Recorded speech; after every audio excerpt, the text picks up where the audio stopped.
Today's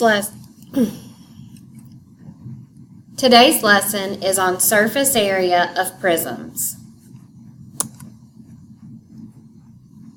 What is surface area?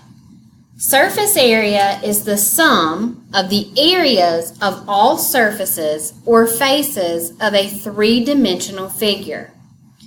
We can find surface area by finding the area of all faces on a solid and adding them together, or we can find the surface area of a rectangular prism by using the formula SA equals 2L plus 2WH plus 2HF. Let's talk about what this formula means. L stands for length, W stands for width, and H stands for height. When looking at our figure, we first need to identify the length, width, and height.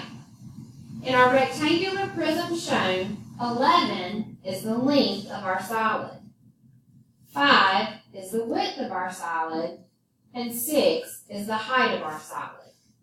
After we have identified the length, width, and height, we can plug those numbers into our formula. So our formula reads 2 times 11 times 5 plus 2 times 5 times 6 plus 2 times 6 times 11. To solve the equation, we first begin by multiplying what's in parentheses. 11 times 5 is 55. 5 times 6 is 30. And 6 times 11 is 66. You may be asking yourself, why do we have to multiply by 2?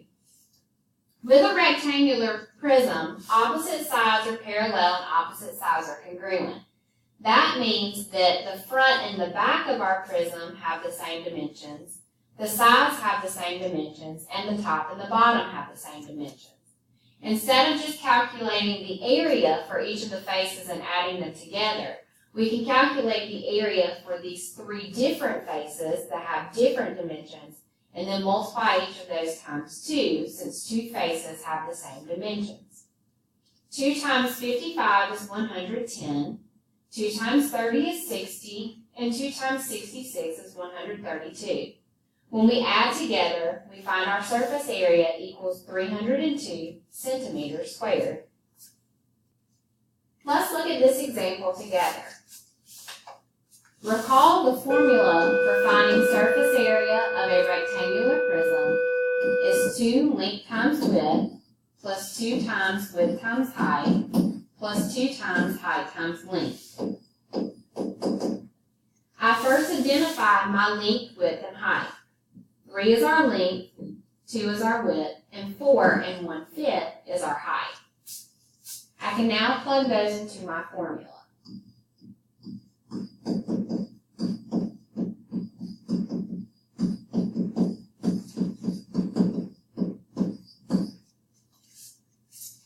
Our next step is to multiply by what's in parentheses. 3 times 2 is 6. Now I'm going to multiply 4 1/5 times 2. I'm going to write 2 over 1 as an improper fraction. Now I'm going to convert 4 1/5 into an improper fraction. To change 4 1/5 to an improper fraction, I do my circle where I multiply and add.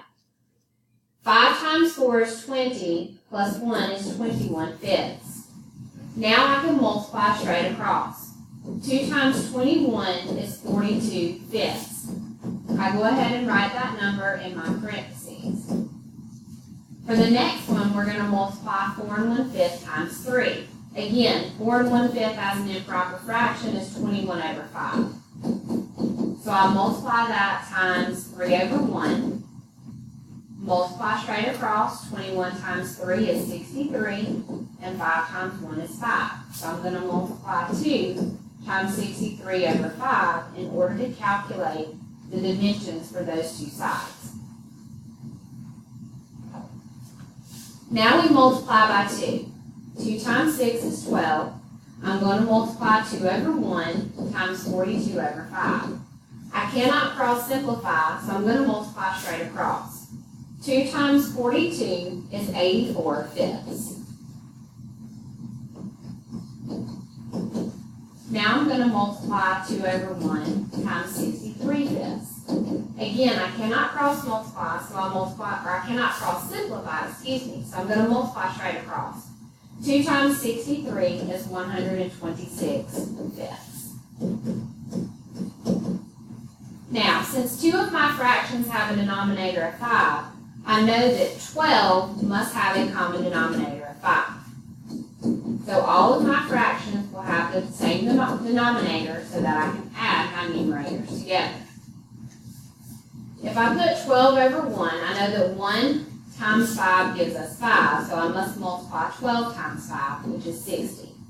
Now that I have a common denominator, I can add my numerators together. So I'm going to add 60 plus 84 plus 126. The sum of these three numbers is 270 fifths. I'm now going to simplify the fraction by dividing it by 5, and that gives me a surface area of 54 feet squared. Surface area is measured in square units. Since each of the faces we're solving for have area, and we're finding the sums, that also means that our surface area is measured in square units. Now let's look at a cube. If you recall, to find the area of a square is side squared because the sides have the same dimensions. For surface area, it is 6s squared. This time we are squaring our side length, but we are multiplying by 6 because there are 6 faces on a cube. In this problem, our cube has length, width, and height of 8 centimeters. We plug 8 in for s because that is our side length. 8 squared is 64. Remember, when you square a number, you multiply it times itself. When I multiply 64 times 6 to represent each face of my cube, I find the surface area to be 384 centimeters squared. Let's look at this example together. Recall, your formula for surface area of a cube is 6 times the side length squared. In this problem, we have a side length or an edge length of 3/4 feet. So I'm first going to square that number. Remember, when you square a number, you multiply it times itself. 3 times 3 is 9, and 4 times 4 is 16. To calculate my surface area, I'm going to multiply 6 over 1, which is 6 as an improper fraction, times 9/16. In this problem, I can cross-simplify 6 and 16. I can divide them both by 2 because they are even. 6 divided by 2 is 3, and 16 divided by 2 is 8. I now multiply straight across. 3 times 9 is 27. 1 times 8 is 8. In order to simplify my improper fraction and change it into a mixed number, I'm going to divide 8 into 27. 8 divides into 27 3 times, which is 24. 27 minus 24 is 3.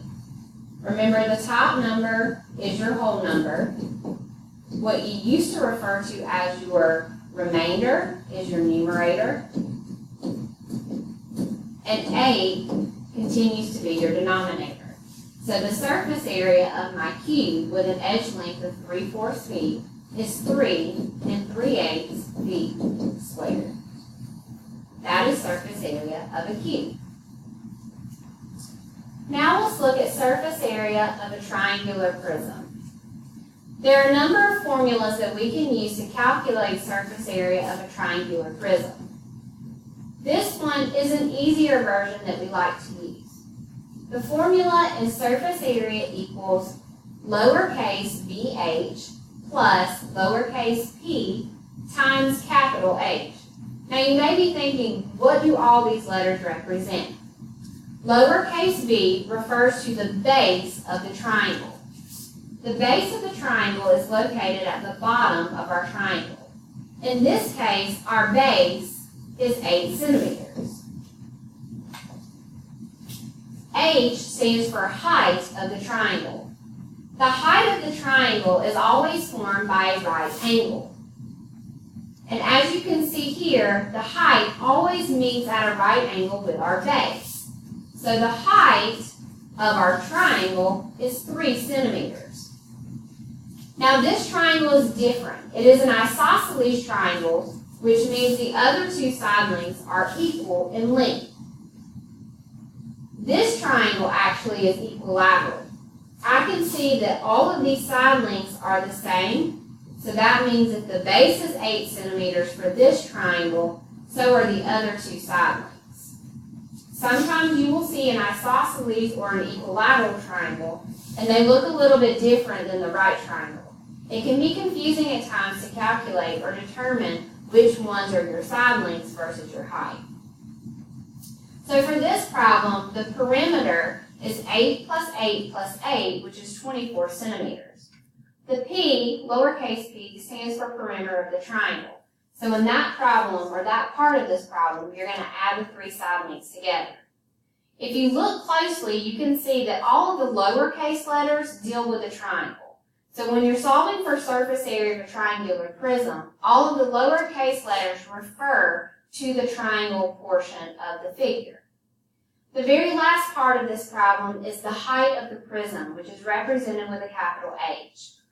The height of our prism is what we see when we have the bases, which in this case are triangles, lying flat.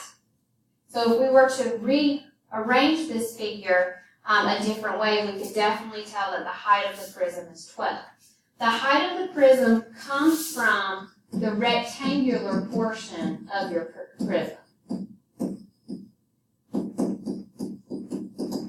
So make sure when you're looking for height of the prism that you're looking at the rectangle and not the triangle.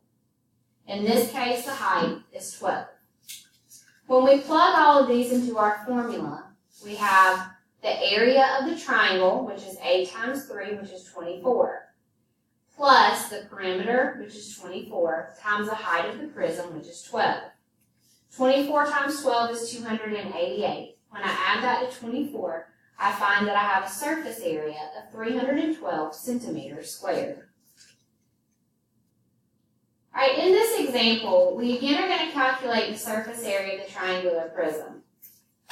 Recall the formula is surface area equals base of the triangle times height of the triangle plus perimeter of the triangle times height of the solid. Let's first determine what our base, height, perimeter, and height of the prism are. If we first begin by looking at our triangle, we see our right angle. Recall, your right angle is formed by your height and by your base. So my base is 4 meters. The height of my triangle is 3 meters. Now I can determine perimeter. This is a right triangle, so it has 3 different side lengths. So I have the height, which is 3, the base, which is 4, and the other side length of my triangle is 5. So these are the 3 numbers that I'm going to be using to calculate perimeter.